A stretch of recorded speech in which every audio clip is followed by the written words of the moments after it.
Hello everyone, welcome back to educational sir.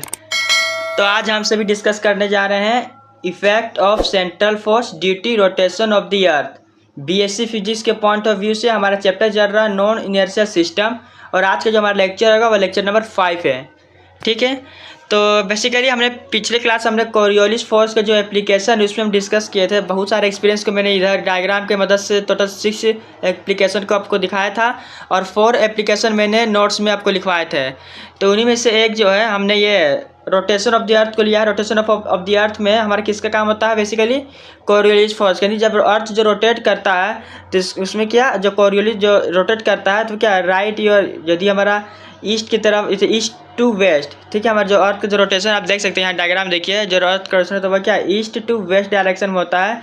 यानी ठीक है, कोरियोलिस फोर्स जहाँ कहाँ जाती है, इसके अपोजिट डायरेक्शन में होती है कोरियोलिस फोर्स। यानी जब हवा यदि इस तरफ जाती है तो कोरियोलिस फोर्स इस तरह आती है। ठीक है, मैंने यदि आपको समझ नहीं आ रहा है तो पिछले क्लास का जो लेक्चर है देखिए, आपको तभी ये जो लेक्चर है सारा वीडियो अपने आप में जुड़ा हुआ ही है, इसीलिए आपको पहले लेक्चर 1 से समझना होगा कि इनर्शियल सिस्टम क्या है। फिर लेक्चर 2 में हमने फिक्चर्स फोर्स की बात की है, लेक्चर 3 में कोरियोलिस फोर्स की बात किए हैं, और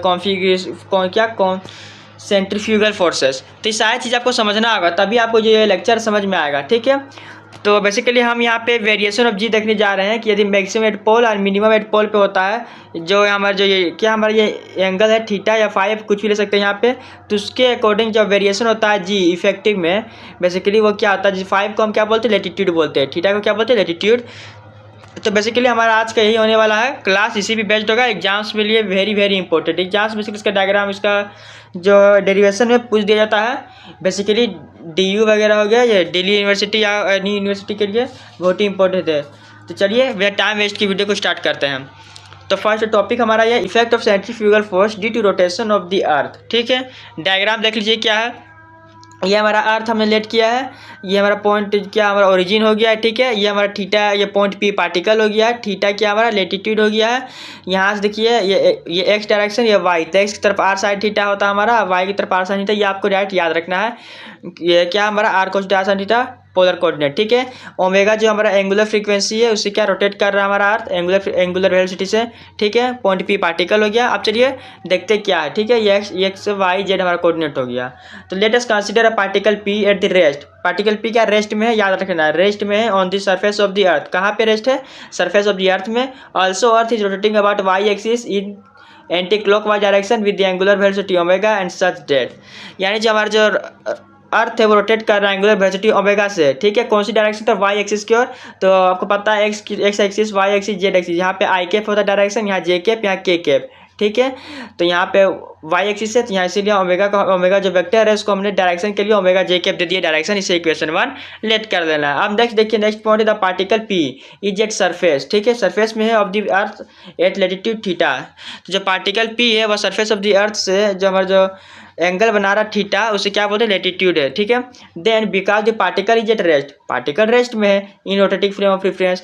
पार्टिकल देखिए बाहर की ओर रहता है, जैसे पार्टिकल को बाहर लेते हैं तब यहाँ पे कोरियोलिस फोर्स का जो हमारा होता है कॉन्सेप्ट आता है। लेकिन जब पार्टिकल हमारा पॉइंट P सरफेस पे है, वो भी क्या रेस्ट में, मूव भी नहीं कर रहा, रेस्ट में है, तो यहाँ पे हमारा पार्टिकल यदि रेस्ट पे है तो आप देख सकते हैं ये कौन सा है, सेंट्रीफ्यूगल फोर्स। यहाँ बाहर की तरफ लगने वाला है हमारा सेंट्रीफ्यूगल फोर्स, और अंदर की तरफ पता आपको सेंट्रीपिटल फोर्स लग रहा है। यदि आप ये सब लेक्चर समझ नहीं आ रहा, आप प्रीवियस लेक्चर देखें तभी आपको सेंट्रीफ्यूगल, सेंट्रीपिटल सारे फोर्स से समझ में आएंगे। ठीक है, तो यहाँ बोल सकते हैं frame of reference of the earth there is no Coriolis force acting on it. तो आपको समझ में यहाँ पे कोरियोलिस फोर्स का काम नहीं होगा, सिर्फ और सिर्फ सेंट्रीफ्यूगल फोर्सेस यहाँ पे पढ़ना है आपको इस टॉपिक में।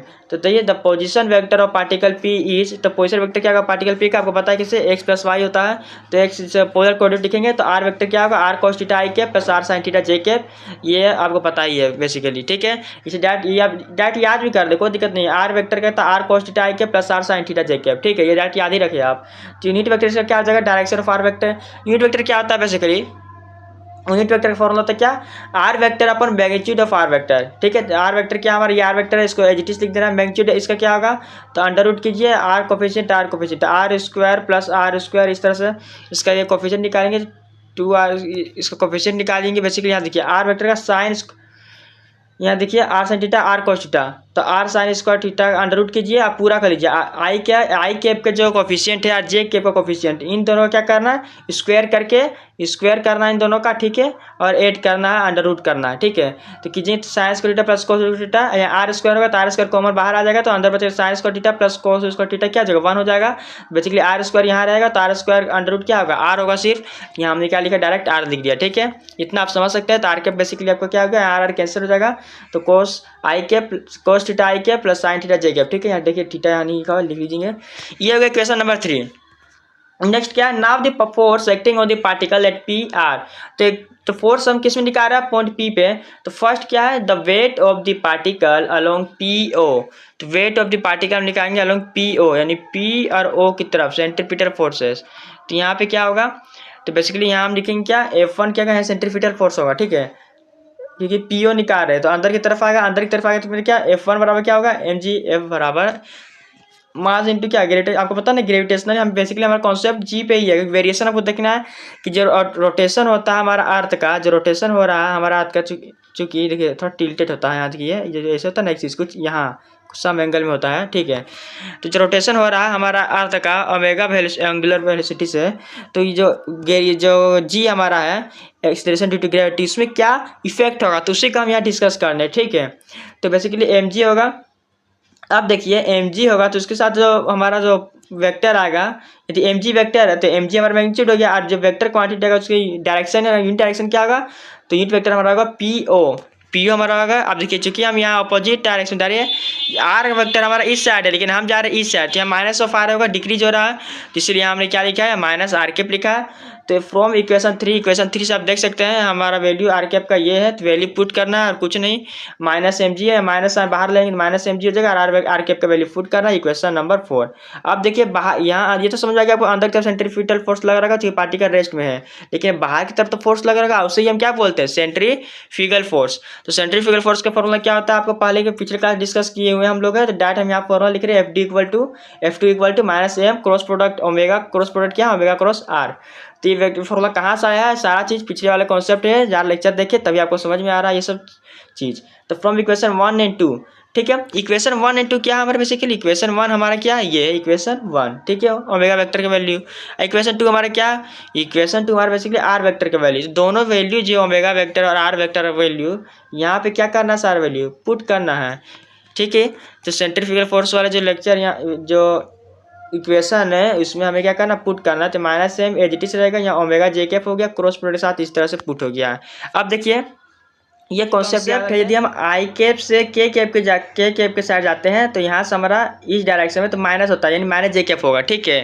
और यदि हम इस आई कैप से जे कैप जाते हैं तो यहाँ माइनस के कैप लेना है, ठीक है, यानी इधर से इधर जाएंगे, जो बच गया उसे माइनस यानी क्लॉक वाइज जाएंगे तो आपको क्या लेना है, प्लस, एंटी क्लॉक वाइज आपको लेना है माइनस, ठीक है। और कुछ नहीं, देखिए यहाँ देखते हैं माइनस एम है as it is, cross product है ओमेगा जे है, देखिए ओमेगा जे है, ओमेगा जे का क्रॉस प्रोडक्ट ओमेगा जे है, ठीक है। तो बेसिकली अब देखिए यहाँ जो ओमेगा पहले अंदर देखिए, ओमेगा का cross product R cos theta I, J cap का क्रॉस प्रोडक्ट आई के साथ, जे का आई कीजिए, जे के साथ आई करेंगे तो माइनस के कैप, देखिए इस डायरेक्शन माइनस आई कैप। तो यहाँ देखिए बेसिकली यहाँ पहले हमने ओमेगा आर कोस थीटा का एक साथ लिख लिया, या जे क्रॉस आई कर दिया, ठीक है। और यहाँ ओमेगा यहाँ फिर अंदर मल्टीप्लाई करेंगे omega R sine theta, omega R sine theta, फिर क्या जे क्रॉस का जे, यानी क्रॉस प्रोडक्ट जो सेम रहता है उससे क्या होता है, जीरो होता है बेसिकली। तो जीरो से मल्टीप्लाई, ये पूरा टर्म क्या आ गया, जीरो। ये सब क्लास 11th का टॉपिक है, एक वेक्टर में हमें पढ़ा, क्लास 11th फिजिक्स में भी है और क्लास 12th मैथ में भी है, ठीक है। तो ये हमारा हो गया, ठीक है, या जीरो हो गया, ये कंप्लीट। अब देखिए जे क्रॉस का मैंने बताया माइनस के कैफ होगा, माइनस के कैफ हो गया। अब ये माइनस एम, यहाँ ओमेगा स्क्वायर है तो omega square are cos theta as it is, यहाँ देखिए जे कैप का क्रॉस प्रोडक्ट होगा के कैप के साथ, अब ठीक है। ये माइनस बाहर आ गया तो माइनस माइनस यहाँ क्या हो गया, प्लस हो गया। अब जे क्रॉस के देखिए जे से के साथ जाएंगे तो क्या क्लॉक वाइज पॉजिटिव ले रहा है, यानी प्लस आई कैप होगा। तो देखिए हमने प्लस आई कैप लिखा है। तो बेसिकली फॉर्मूला हमारा हो गया m r omega square cos theta i cap. Theta क्या आपको पता है, लेटीट्यूड है, एंगल जो पॉइंट पी से हमारे नीचे सरफेस की, तो एक्स एक्सिस देखिए एक्सिस जो एक्स एक्सिस और क्या पॉइंट पी से हमारा जो थीटा एंगल है वही हमारा लेटीट्यूड है, थीटा है, ठीक है। अब देखिए next, therefore the net force acting on the particle at P. तो पार्टिकल पी में नेट फोर्स क्या होगा, बेसिकली नेट फोर्स के लिए हम क्या करते हैं, F1 प्लस F2। तो F1 का वैल्यू क्या था, ऊपर देखिए ये हमारा F1 का वैल्यू इक्वेशन 4 और इक्वेशन 5 दोनों को ऐड कीजिए। देखिए F1 ये F2 दोनों को ऐड करना है। देखिए यहाँ minus M G cos theta i cap है, कोस थीटा आई कैफ है यहाँ, ठीक है। और देखिए minus M G sine theta, M G के अंदर मल्टीप्लाई कर देना बेसिकली, और क्या माइनस ये माइनस है, माइनस प्लस माइनस, ठीक है, plus m r omega square cos theta i cap. अब यहाँ से क्या करना, यहाँ भी आई कैप, यहाँ भी आई कैप कॉमन लीजिए तो minus M G cos theta हो गया, यहाँ m r omega square cos theta, ठीक है। आदि है minus M g minus sine बाहर, m ji sine theta J cap as it is, equation number हो गया है हमारा 6। अब बट एफ डैश क्या होगा, एम जी डैश के इक्वल होगा। यहाँ एफ डैश जो फोर्स है वो किसका होगा, एम जी डैश का। हम कंपेयर करना चाह रहे हैं ड्यू टू रोटेशन के कारण, एफ डैश जो हमारा एम डैश होगा हमारा M G dash due to rotation, ठीक है। तो इक्वेशन 6 और 7 को कंपेयर करेंगे तो यहाँ से आपको एम जी डैश का वैल्यू मिलेगा क्या, ये पूरा अंदर वाला जो हो गया ये पूरा एम जी डैश का वैल्यू होगा। तो ये हमारा क्या होगा, minus M G cos theta plus M omega square are cos theta minus M G sine theta J cap, ठीक है। अब यहाँ देखिए जी डैश की वैल्यू निकाल, तो एम जहाँ जहाँ एम है सबको एम को हटा देना है, बाकी ये हमारे जी के टर्म में आ गया इक्वेशन। अब मैग्नीट्यूड ऑफ जी डैश निकालना होगा आपको। अब ये तो आपका आया वेक्टर के फॉर्म में, आई कैप जे कैप, डायरेक्शन से आपको मैग्नीट्यूड, बेसिकली मैग्नीट्यूड चाहिए आपको। तो मैग्नीट्यूड के लिए आपको क्या करना है, आई कैप और जे कैप के कोफिशिएंट को क्या करना है, स्क्वायर करके ऐड करना है और अंडर रूट कर देना। देखिए हमने यहाँ अंडर रूट किया है, इसका आई कैप का कोफिशिएंट क्या ये पूरा है, इसका क्या करना है स्क्वायर, या जे कैप कोफिशिएंट क्या स्क्वायर। तब देखिए यहाँ क्या होगा, तो यहाँ बेसिकली जी डैश है, बेसिकली यहाँ पे क्या है स्क्वायर करके ऐड करना है, तो omega square are cos theta, omega square are cos theta minus minus होगा जी कोस थीटा का होल स्क्वायर। बेसिकली क्या माइनस वाला टर्म को हमने इधर कर दिया, प्लस वाला टर्म को इस तरह से प्लस माइनस कर दिया, ठीक है। ये g sine theta square g t. अब देखिए यहाँ ए माइनस बी का होल स्क्वायर था, a square plus b square minus 2, ये ए और ये बी, तो ए और बी हो गया, plus g square sine square theta g t रहेगा। अब देखिए यहाँ से जी स्क्वायर हमने कॉमन लिया है, जी स्क्वायर कॉमन लेने पर क्या होगा, देखिए कोस स्क्वायर थीटा, देखिए कोस यहाँ से g square cos square theta plus देखिए यहाँ से साइन स्क्वायर थीटा, तो क्या हो गया ये पूरा 1 हो जाएगा। अब basically omega power R cos theta square या एजिटी से या -2 के साथ ये टर्म पूरा एजिटी से यहाँ पे, ठीक है। तो ये 1 हो गया हमारा, जी स्क्वायर यहाँ बचा है। अब बेसिकली यहाँ पे देखिए हमारा क्या आ गया, यहाँ 1 प्लस यहाँ 1 हो गया है, ठीक है। सबसे हमने क्या जी स्क्वायर पूरे टर्म से कॉमन ले लिया हमने, यहाँ पे जी स्क्वायर जो है यहाँ से देखिए जी स्क्वायर आएगा, इधर भी जी स्क्वायर आएगा, यहाँ भी जी स्क्वायर है, इधर भी सब साइड टर्म से हमने जी स्क्वायर कॉमन ले लिया है साइड टर्म से, ठीक है। अब जी स्क्वायर कॉमन लेंगे हम लोग, ये पूरे टर्म्स हम जी स्क्वायर कॉमन लेंगे। या हमने क्या किया था, इसे इससे और इससे जी स्क्वायर कॉमन लेते, लेकिन अब इस पूरे टर्म से लेंगे तो क्या होगा, जी स्क्वायर कॉमन लेने पर यहाँ 1 हो जाएगा, ये पहले 1 प्लस ये टर्म एजिटीज नीचे क्या डिवाइड कर देंगे जी स्क्वायर से -2। आज के यहाँ जी टर्म है, जी नहीं लिखेंगे, ऐसे डी से डिवाइड कर देंगे एक जी से, ठीक है। अब देखिए जी स्क्वायर क्या जगह बाहर जाएगा, ये सारा टर्म क्या हो गया अंडर रूट में, इतना समझ में आ गया आपको। अब देखिए since omega is very small we may neglect the term omega के पावर 4, ओमेगा पावर 4 टर्म का हम निगलेक्ट कर सकते हैं, क्यों कर सकते हैं, क्योंकि हमारा जो अर्थ है जो एंगुलर वेलोसिटी होगा वो बहुत धीरे रोटेट कर रहा है, और वो भी इसका ओमेगा पावर 4, यानी कि समझ सकते हैं आप कितना धीरे कर रहा है रोटेट, तो इसे हम नेगलेक्ट कर सकते हैं। तो नेगलेक्ट करने के बाद हमारे जी डैश की वैल्यू आएगा जी, यहाँ क्या बचेगा 1 - 2 omega square are cos square theta upon G. Under root का मतलब क्या है 1/2, ठीक है। आप देखिए यहाँ पे ये 1 से ये क्या टर्म, ये टर्म माइनस हो रहा है, 1 से ये टर्म क्या हो रहा है माइनस, यानी समझ में आ रहा है बहुत ही छोटा टर्म ये वाला है। तो here the term 2 omega square are cos square theta upon G is less than 1 so from the binomial theorem this can be written as. Binomial theorem क्या होता है जी, एक से कोई टर्म यदि 1 से स्मॉल होता है तो 1 - x के कारण क्या होता है n के अंदर मल्टीप्लाई होता है तो 1 - nx हो जाता है, ठीक है। उसी प्रकार प्लस वाला टर्म होता है ऐसे ही होता है। तो देखिए यहाँ पे यहाँ जी है बाहर जी रहेगा, यहाँ 1 है तो 1 होगा, आज ये माइनस वाला माइनस है यहाँ, तो देखिए बेसिकली माइनस को हमने अंदर डाल दिया -2 ओमेगा स्क्वायर, हमने प्लस लिख लिया है, यहाँ पे देख सकते हैं प्लस या 1/2 अंदर चल गया तो 1/2, या माइनस जो टर्म था या -2 ओमेगा स्क्वायर मल्टीप्लाई में, ठीक है। कोई प्रॉब्लम नहीं होना चाहिए यहाँ पे, 2 से 2 कैंसिल, तो यहाँ 1 हो गया, माइनस बाहर आएगा minus omega square are cos square theta upon g. यहाँ तक आपको समझ में आ गया। तो बेसिकली जी डैश का जो वैल्यू होगा ये हमारा क्या होगा, जी माइनस यदि जी कैंसिल कर देते हैं तो g minus omega square are cos square theta, ये है हमारा इक्वेशन नंबर 8 फाइनली। तो इसे हम क्या बोल सकते हैं, thus the effect of centrifugal force due to rotation of the earth is to reduce the effective value of G on its surface, यानी सरफेस में हमारा जो रोटेशन ऑफ द अर्थ का जो वैल्यू होगा वह जी से भी क्या होगा स्मॉल होगा, यही बोला जा रहा है सरफेस ऑफ दी अर्थ। ठीक है, समझ में आपको? यही वैल्यू हम देखने यहाँ भी लिखा है, यही जब यही वैल्यू आपको यहाँ पे लिखा हुआ हम स्क्वायर करके यहाँ से फाइव हमने थीटा लिया था। ठीक है, अब हम चेक करेंगे maximum at pole minimum at equator. ये क्यों है?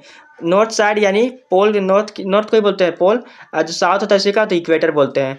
तो ये मैक्सिमम पोल की तरफ क्यों है और इक्वेटर की तरफ मिनिमम क्यों है, ये देखते हैं आप। ठीक है, तो देखिए when particle is at equator, equator में क्या होगा? ये इक्वेटर में क्या था आपको पता है? थीटा क्या था? जीरो होता था। तो जो इक्वेशन हमने ऊपर फाइंड आउट किया, कौन सा इक्वेशन? ये इक्वेशन नंबर 8। थीटा के लिए यहाँ जीरो पुट कीजिए तो देखिए जी डेस होगा जी माइनस कोस स्क्वायर क्या? जीरो। कोस जीरो क्या था? 1 होता है, तो ओमेगा स्क्वायर आर हो जाएगा। तो ओमेगा स्क्वायर आर यह हो क्या? क्या मिनिमम, क्योंकि जी से क्या हो रहा है? टर्म माइनस हो रहा है। और यहाँ देखिए एट पोल, पोल में क्या होगा हमारा? वेन पार्टिकल इज एट पोल, पोल में क्या होता है? थीटा हमारा 90 डिग्री होता है। तो जी ऊपर जो इक्वेशन है यहाँ पे क्या थीटा जगह 90 यूज कीजिए तो कोस 90 क्या होता है? बेसिकली जीरो होता है। तो जीरो हो जाए तो जी डेस क्या होगा? जी की वैल्यू यानी मैक्सिमम। यहाँ पे देखिए जी से कोई टर्म माइनस हो रहा है तो यहाँ क्या हो गया? मिनिमम। लेकिन यहाँ से जी से कोई टर्म माइनस ही नहीं हो रहा, लेकिन यहाँ पे क्या जी के बराबर है। तो बेसिकली आपको समझ में आया? तो बेसिकली यही था हमारा लेक्चर, जो सेंट्रीफ्यूगल फोर्सेज जो होते हैं उससे क्या इफेक्ट होता है रोटेशन ऑफ द अर्थ में। तो बेसिकली हमने सारे कॉन्सेप्ट को यहाँ पे डिस्कस कर दिया है। तो वीडियो अच्छी लगी तो लाइक करें, शेयर करें, आज चैनल में पहली बार आए हैं चैनल को सब्सक्राइब करना ना भूलें। तो मिलते हैं अगले नेक्स्ट वीडियो के साथ। So thanks for watching this video.